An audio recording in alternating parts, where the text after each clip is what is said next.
Hello बच्चों, तो कैसे हो आप सब। मुझे उम्मीद है आप सब बहुत बढ़िया और बहुत अच्छे होंगे। अगर आप भी बिहार से हैं और बीएचएस यूनिवर्सिटी से एफिलेटेड किसी भी कॉलेज किसी भी यूनिवर्सिटी में पढ़ रहे हो और आपका जो बीएससी नर्सिंग का फर्स्ट सेमेस्टर का एग्ज़ाम है बहुत ज़्यादा नज़दीक आ गया है और आपके मन में बहुत घबराहटें हो रही हैं, भाई क्या पढ़ें क्या ना पढ़ें। इसी प्रकार से आज अगर इस वीडियो को आप देख रहे हो तो गारंटी है कि आपने ठीक से पढ़ाई नहीं कर रखी है।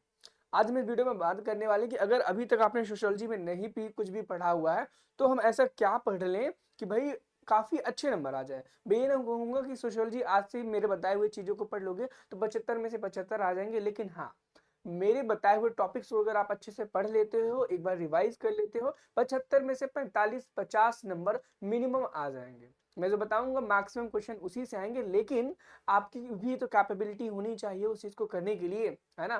तो आज हम इस वीडियो में बात करने वाले हैं कि सोशियोलॉजी के वो मोस्ट इंपॉर्टेंट टॉपिक्स, अगर आप उन टॉपिक्स को करके जाते हो तो आपके एग्जाम में मार्क्स आने के जो चांसेस हैं बहुत ज्यादा बढ़ जाएंगे। अगर आप चैनल पे नए हो, अगर आप बीएचएस में पढ़ रहे हो और आपको ये चीज पता भी होगी कि बीएचएस का कोई अभी तक नहीं पढ़ाता है, कोई कुछ नहीं कराता है, तो भाई नर्सिंग गुरुकुल के चैनल को सब्सक्राइब कर दो। क्यों? क्योंकि आपको पता है कि नर्सिंग गुरुकुल ही जो आपकी मदद कर रहा है और सेकंड सेमेस्टर में, थर्ड सेमेस्टर में, आने वाले सारे सेमेस्टर में भी मदद करेगा।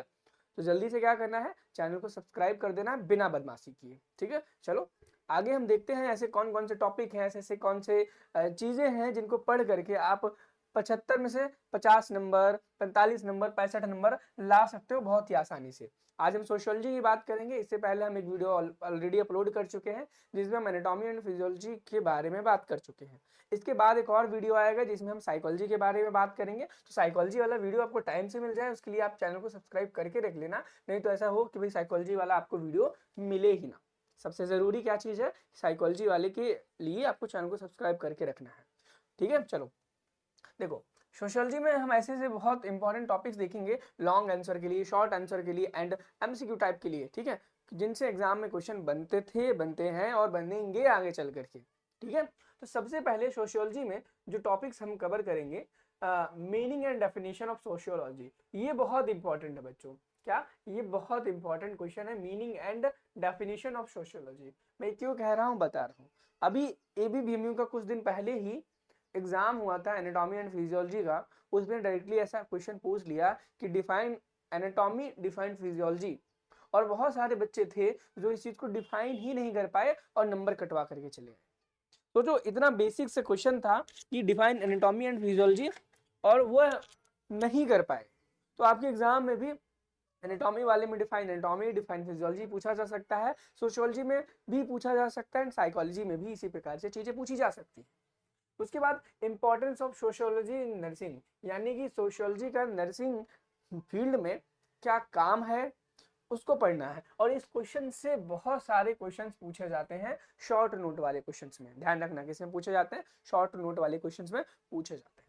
आगे बढ़ेंगे। अगला क्वेश्चन कहता है कि relationship of sociology without other sciences, यानी कि सोशियोलॉजी सोशियोलॉजी का रिलेशन बिना अदर विज्ञान के, विद अदर साइंसेस, सॉरी, यहाँ पे बोला गया कि relationship of sociology with other sciences, यानी कि सोशियोलॉजी का रिलेशन और जो विज्ञान है उनके साथ कैसे है, साइकोलॉजी के साथ कैसे है, एंथ्रोपोलॉजी के साथ कैसे है, इकोनॉमिक्स के साथ कैसे है, पॉलिटिकल साइंस के साथ कैसे है। ये बहुत इंपॉर्टेंट टॉपिक्स हैं। और ये इंपॉर्टेंट टॉपिक्स मतलब इनकी बस डेफिनेशन ही आपको पढ़नी है कि साइकोलॉजी क्या होती है, एंथ्रोपोलॉजी क्या होती है, इकोनॉमिक्स क्या होती है, पॉलिटिकल साइंसेस क्या होते हैं। और साइकोलॉजी तो पूरा आपका सब्जेक्ट ही है ना, सब्जेक्ट है, उसे तो आपको पढ़ना ही पड़ेगा आगे चल करके। अगला इसमें इंपॉर्टेंट टॉपिक आएगा application of sociology in nursing and practice, nursing practice, यानी कि सोशियोलॉजी का क्या इस्तेमाल है नर्सिंग में। ये बहुत इंपॉर्टेंट टॉपिक है जो मैंने यहाँ पर ये बताया कि इंपॉर्टेंस ऑफ सोशियोलॉजी नर्सिंग में, और यह टॉपिक नर्सिंग वाले दोनों टॉपिक बहुत ज़्यादा इंपॉर्टेंट है और इनसे हमेशा लगभग लगभग पिछले सालों में क्वेश्चंस पूछे जाते हैं और इस बार भी पूछे जाते रहेंगे। अब आपके मन में लग रहा होगा कि भैया अब ऐसे ऐसे आप टॉपिक बताते जा रहे हो, चैप्टर 2 में आ जाओगे, चैप्टर 3 में आ जाओगे, यूनिट 3 यूनिट 4 में आते जाओगे, लेकिन हमारे पास टाइम बहुत कम बचा है। हम कैसे पढ़ लें, क्या पढ़ लें और किस तरीके के मॉडल पेपर्स को लगा लें और अभी तक हमारे नोट्स तक कंप्लीट नहीं है। ऐसा हम कैसे क्या कर ले इन सभी चीज़ों के लिए ताकि हम अच्छे नंबरों से पास हो सकें। मैं आपको इंट्रोड्यूस कराना चाहूँगा हमारे एक बैच से जिसका नाम ज़ीरो टू हीरो है। अगर आप अभी ज़ीरो लेवल पर हो तो वो बैच आपको हीरो बनाने तक की हिम्मत रखता है। मैं इंट्रोड्यूस कराना चाहूँगा आपके अपने ज़ीरो टू हीरो बैच को। आप अगर आपने अभी तक कुछ नहीं पढ़ा है और ज़ीरो लेवल पर हो और हीरो बनना चाहते हो, हीरो वाले लेवल पर जाना चाहते हो, तो आप इस बैच को ज्वाइन कर सकते हो। इस बैच में आपको क्या-क्या चीज़ें मिलेंगी मैं बता दूँ। आई थिंक इस बैच में मैंने वो हर एक चीज़ इंक्लूड की है जिससे आपके बहुत बेहतरीन नंबर आ सकते हैं। सबसे पहली चीज़, बच्चों के नोट्स कंप्लीट नहीं थे तो मैंने इसमें हैंड रिटन नोट्स ऐड करा दिए हैं। हैंड रिटन नोट्स हैं आपके एक सब्जेक्ट के नहीं, आपके चारों सब्जेक्ट के बच्चे। कितने? चारों सब्जेक्ट के हैंड रिटन नोट्स हैं, चाहे आपका सोशियोलॉजी, साइकोलॉजी, फिजियोलॉजी है, सबके ऐड करा दिए हैं। मॉडल पेपर्स हैं आपके लिए इसमें। कितने हैं? हर सब्जेक्ट के 10-10 मॉडल पेपर हैं, मिनिमम 10 मॉडल पेपर हैं। लेकिन याद रहे इन मॉडल पेपर्स के आंसर नहीं है, नो आंसर्स। आंसर्स आपको खुद से बच्चे लिखने हैं, ढूंढने हैं, पढ़ने हैं, क्योंकि मैं दे दूंगा तो आप पढ़ोगे नहीं, मुझे मालूम है। ठीक है। उसके बाद लास्ट 10 ईयर क्वेश्चंस हैं, यानी कि इंडिया की जो डिफरेंट डिफरेंट यूनिवर्सिटीज हैं, ठीक है, उनके लास्ट 10 ईयर क्वेश्चंस को, यानी यहाँ पे आपका बिहार का, यूपी का, एमपी का, महाराष्ट्र का, जो बहुत इंपॉर्टेंट क्वेश्चंस हैं उनको निकाल करके उनके आंसर के साथ, ये विद आंसर है, याद रखना, ये विद आंसर्स हैं। लास्ट 10 ईयर्स जो है 10 ईयर्स वाले, वो विद आंसर्स हैं, विद आंसर दिए हैं। ठीक है, विद आंसर्स हैं। उसके बाद आपके एग्जाम में ऑब्जेक्टिव क्वेश्चंस भी आते हैं, मुझे पता चला। मुझे पता क्या चला, मुझे तो ऑलरेडी पता था, जस्ट मजाक कर रहा हूँ। ठीक है, ऑब्जेक्टिव क्वेश्चन भी आते हैं। तो भैया ऑब्जेक्टिव के लिए मैंने 200 एमसीक्यू डाले हैं, एमसीक्यूज पर सब्जेक्ट, यानी कि आपके पास टोटल 4 सब्जेक्ट हैं, तो इस हिसाब से टोटल 800 एमसीक्यू है। अगर आप डिमांड करोगे भैया कि 700-800 क्वेश्चन और दे दो एमसीक्यू के, मैं और भी ऐड कर दूंगा। अगर आप डिमांड करोगे और हमें मॉडल पेपर्स दे दो, मैं उन्हें भी ऐड कर दूंगा। अब एक बहुत जबरदस्त चीज सोच रहे हो आप, भैया इतना सब दे रहे हो, प्राइस तो लगभग 250-300 के आसपास होगी, क्योंकि अगर हम मार्केट में ऐसी कोई बुक लेने जाएं जिसमें ये सब चीजें अवेलेबल हो, तो भैया कम से कम 600-700 तो खर्चा हो ही जाता है हमारा। और ये ऑनलाइन बैच है तो थोड़ा कम होगा, और लगभग 300-400 तो होगा, है ना। मैं आपको बताऊं, ये जो बैच है वो उसकी प्राइस मात्र 99 रुपए है। आप थोड़ा सोच के अभी आपको अजीब लगे कि भाई इतना सब 99 में कैसे मिल सकता है। बिल्कुल, ये 99 में मिल नहीं सकता है, मिल रहा है। अब ये तो ठीक है 99 में मिल रहा है, इसके साथ एक और इम्पॉसिबल चीज है जो आप सोच भी नहीं सकते हो कभी भी। सोचो क्या? देखो, बहुत सारे बच्चों के डिमांड्स आ रहे थे, भैया video video video video class दीजिए, वीडियो क्लास दीजिए। मैं उनको बता बता के थक गया था कि वीडियो क्लास मैंने सभी बच्चों के लिए फ्री में डाल रखी है यूट्यूब पे, लेकिन उन्हें मिलती नहीं थी। तो मैंने उन्हीं क्लासेस को डाउनलोड करके ऐप के अंदर डाल दिया है। ये जो सबके लिए यूट्यूब पे था उन्हें मिल नहीं रहा था, मैंने ऐप के अंदर इसमें डाल दिया है। तो आप ये कह लो, क्या कह लो, इसमें आपकी वीडियो क्लासेस भी आ गई हैं। अभी तक नहीं थी, लेकिन इस वीडियो के पढ़ते ही वीडियो क्लासेस भी उसमें ऐड हो जाएंगी। प्राइस फिर भी वही रहेगी, 99 ही रहेगी, इससे आगे नहीं बढ़ेगी आपके लिए, बिहार के लिए। ठीक है, तो इतना सब मिलने वाला है। ज्वाइन करने के लिए इस कोर्स को आप नर्सिंग गुरुकुल के ऐप को डाउनलोड करना, रजिस्ट्रेशन करना। आपसे पूछा जाएगा कि आप एंट्रेंस एग्जाम के लिए पढ़ाई कर रहे हो, सेमेस्टर एग्जाम, तो आप सेमेस्टर एग्जाम पर जैसे ही क्लिक करोगे, वहां पर आपको ज़ीरो टू हीरो बैच देखने को मिल जाएगा। इनकेस आपके में नहीं दिखता है तो ऊपर सबसे देखना एंट्रेंस या सेमेस्टर लिखा होगा, अगर एंट्रेंस लिखा है उस पर क्लिक करोगे तो सेमेस्टर का ऑप्शन अपने आप आ जाएगा कैटेगरी में। फिर भी कोई दिक्कत आ रही है तो डिस्क्रिप्शन बॉक्स में वीडियो दिया गया है कि कैसे आप इस कोर्स को ज्वाइन कर सकते हो। आप वीडियो को देखो, ज्वाइन करो। फिर भी कोई दिक्कत आती है तो भैया ऐप में जाओगे ना, वहाँ पे चैट के ऑप्शन, व्हाट्सएप के ऑप्शन है, वहाँ पर जा करके आप डायरेक्टली हमारी टीम से बात करके ज्वाइन कर सकते हो। ठीक है, प्राइस 99 है। हो सकता है इसमें एडिशनल चीजें होने की वजह से प्राइस को बढ़ाया जा सकता है, तो इस वजह से कोशिश करना है जल्दी से जल्दी इस बैच को ज्वाइन कर लो। चलो आगे हम देखेंगे, अगला चैप्टर है, अगला यूनिट है कास्ट सिस्टम इन इंडिया, जो कि बहुत महत्वपूर्ण है आपके एग्जाम के लिए भी और आपकी अंडरस्टैंडिंग के लिए भी, कि हमारे देश में जो जाति व्यवस्था है वो किस प्रकार से है और किस प्रकार से काम करती है। ठीक है, और आगे हम देखेंगे इसमें सबसे पहले आपको कास्ट की डेफिनेशन पढ़नी पड़ेगी कि भाई जाति आखिर है क्या, जाति आखिर है क्या। ठीक है, उसके बाद features of A caste system, यानी कि जाति तंत्र के जो फीचर्स हैं, कुछ करेक्टर्स हैं, वो कौन कौन से हैं, जो भी फीचर्स ऑफ कास्ट सिस्टम है उनको आपको जानना है, पढ़ना है। और ये यकीन मानो ये दो के दोनों इंपॉर्टेंट बहुत ज्यादा हैं। और ये देखना अभी एबीपीएमयू का एग्जाम हुआ नहीं है, आज ही एग्जाम है। आज 16 जनवरी है और 16 जनवरी को ही एग्जाम है एबीपीएमयू का, ठीक है। और 16 जनवरी तक में देखना ये इन दोनों टॉपिक्स में से किसी न किसी पे क्वेश्चन जरूर होगा। अब उसके बाद आगे हम जब मूव करेंगे तो देखेंगे merits and demerits of caste system, of caste system. ये भी बहुत इंपॉर्टेंट है। देखो मैं वही टॉपिक्स को लेकर के आया हूँ जिनसे एग्जाम में क्वेश्चन पूछे गए हैं, और ऐसे टॉपिक्स को उठाया ही नहीं मैंने जिनसे क्वेश्चन नहीं पूछे जाएंगे। आप सोचो इतने बड़ा चैप्टर होता है, इतनी बड़ी किताब होती है, उसमें क्या 4 ही टॉपिक्स होंगे? नहीं ना, बहुत सारे टॉपिक है ना। यो मोटी मोटी किताबें आती हैं सोशियोलॉजी की, साइकोलॉजी की। तो मैं वही टॉपिक्स को उठा रहा हूँ जिनसे रिपीटेड सालों में क्वेश्चन पूछे गए हैं, ठीक है। इससे बाहर आपसे नहीं पूछा जाएगा अगर आप इन टॉपिक्स को पढ़ते हो। अगला क्वेश्चन है changes and trends of caste system in modern India, यानी आधुनिक भारत में जो कास्ट सिस्टम का बदलाव है वो किस प्रकार से हो रहा है, उसका जो ट्रेंड है वो किस प्रकार से है, इसके बारे में आपको पढ़ना है। एंड अगला impact of caste system on health, यानी कि जाति व्यवस्था के कारण हमारी स्वास्थ्य पर क्या प्रभाव पड़ता है, ये भी बहुत इंपॉर्टेंट है। और इवन मैंने शायद कोई किसी मॉडल पेपर में एबीपीएमयू के इस क्वेश्चन को कराया भी है, और ये बहुत इंपॉर्टेंट है सारे के सारे टॉपिक, ठीक है। अगला हम यूनिट लेंगे सोशलाइजेशन प्रोसेस, यानी कि समाजीकरण की प्रक्रिया, हिंदी में जिसे हम बोलेंगे। और लेकिन हिंदी में बोलेंगे क्यों? आपका एग्जाम तो इंग्लिश में होने वाला है, इंग्लिश में पेपर आएगा, तो हिंदी का क्या काम है, बस बता दिया आपको, ठीक है। अब इस चैप्टर में वही चीजों को आपको लगभग पढ़ना है जिसमें रोल ऑफ नर्सिंग रहे। सबसे पहले अगर आप देखोगे मीनिंग ऑफ सोशलाइजेशन पढ़ना है, यानी कि समाजीकरण का क्या मतलब है, समाजीकरण कितने प्रकार से हो सकता है, एजेंसीज कौन कौन सी इन्वॉल्व हैं समाजीकरण को करने में, क्या फैमिली जो इन्वॉल्व है वो, स्कूल जो इन्वॉल्व है, स्कूल का जो इन्वॉल्वमेंट है उसको पढ़ना है आपको। उसके बाद पीयर ग्रुप, मीडिया।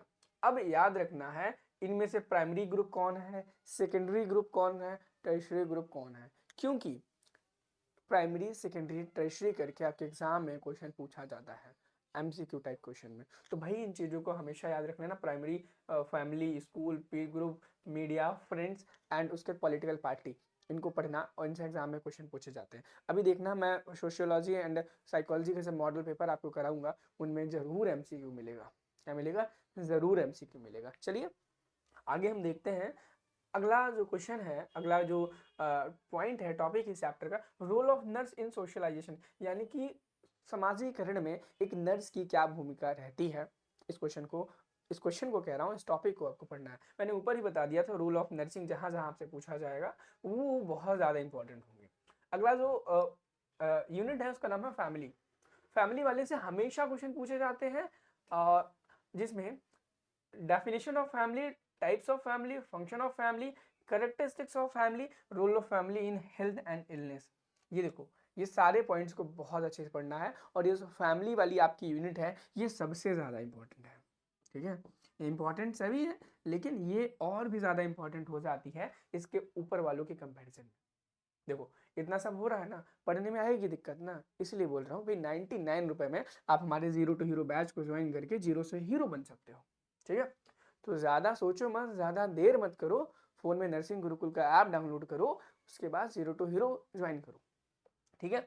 और बहुत सारे बच्चों का डाउट ये रहता है कि वैलिडिटी कितनी रहेगी। बच्चे देखो इस कोर्स की वैलिडिटी आपकी रहेगी जब तक आपका एग्जाम नहीं हो जाता, और एग्जाम होने के लगभग 1 से 1.5 महीने बाद ही एक्सपायर होगा, उसके पहले एक्सपायर नहीं होगा, ठीक है। आगे देखेंगे अगला जो चैप्टर है मैरिज। मैरिज इंपॉर्टेंट है भी और कह सकते हैं और नहीं भी है, क्योंकि इंपॉर्टेंट एक पर्पज से है कि इससे एग्जाम में एमसीक्यूज पूछ लिए जाते हैं बहुत भर भर के। एमसीक्यूज मैंने देखे मैरिज वाले चैप्टर से बहुत ज्यादा आते हैं, और शॉर्ट नोट्स आते हैं, एकदम शॉर्ट शॉर्ट नोट्स आते हैं, 3 नंबर वाले, 2 नंबर वाले, ठीक है। तो अब सबसे पहले आपको मीनिंग ऑफ मैरिज पढ़ना है, यानी शादी का क्या मतलब होता है। और इवन अगर आप हो इस एज में तो जरूरी है आपको ये जानना शादी का असली मतलब होता है वो क्या होता है, ठीक है। आगे चलेंगे marriage legislation acts in India, यानी कि शादी करने के कौन कौन से हमारे भारत देश में नियम हैं, कौन कौन से एक्ट हैं शादी को करने के लिए, कौन कौन से रूल्स एंड रेगुलेशंस हैं।